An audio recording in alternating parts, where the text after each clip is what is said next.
Hello, everyone. Join us today as we explore the captivating narratives surrounding two iconic personalities from the epic Mahabharata, Kunthi and Gandhari, and the unique stories of their marriages. In the Kuru dynasty, Bhishma raised three sons, Dhritarashtra, Pandu, Vidura, teaching them shastras and combat skills. As they matured, Bhishma sought suitable marriages for them.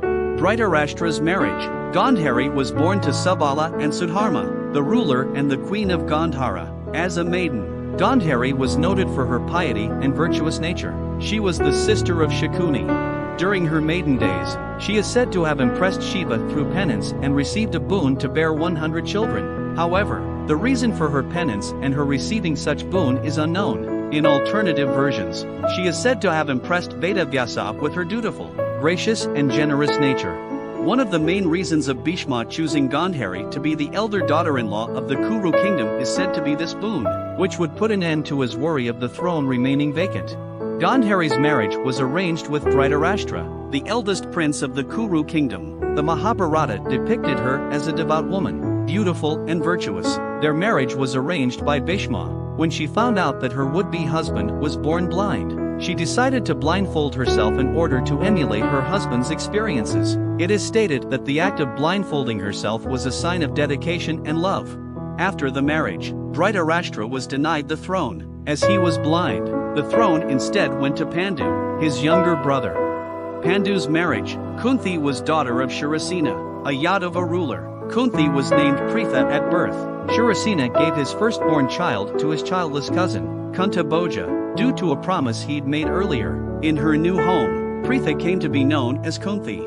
As a maiden, Kunthi served sage Durvasa with reverence. Pleased with her hospitality, he gave her a special boon, due to which she could summon any celestial being of her choice in order to beget children from them. Pritha was delighted by this holy verse. The daughter of King Bhoj silently chanted the holy verses and called up the Surya god in order to test its efficacy. Surya god appeared there, summoned by Pritha. Though the sight of him saddened her, she greeted him with folded hands and politely told him, "I just summoned you to test the validity of the holy verses of Durbasha. It was a mistake, committed out of my ignorance. It's correct to forgive the mistake of females." The god replied, "Neither do the words of the sage go in vain, nor does my arrival. I was the first god you summoned after having received the holy verses. Unless you accept me as your husband, your holy verse will go in vain." Son gave Pritha a boon and went back. According to his boon, a son was born to her. His name is Karna.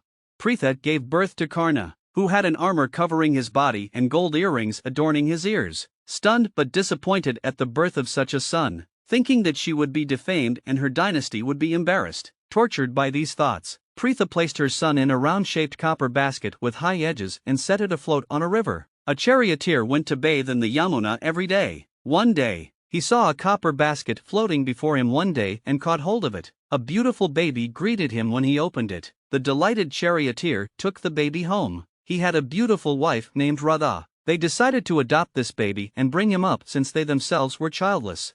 Kunti organized Kunthi's Swayamvara. Kunthi chose King Pandu of Hastinapur, making her the queen of Hastinapur. Soon after, during his mission to expand his empire, Pandu, on Bhishma's proposal, married Madri, a princess of Madra, in order to secure the vassalage of Madra. Please show your support by liking and subscribing to our content.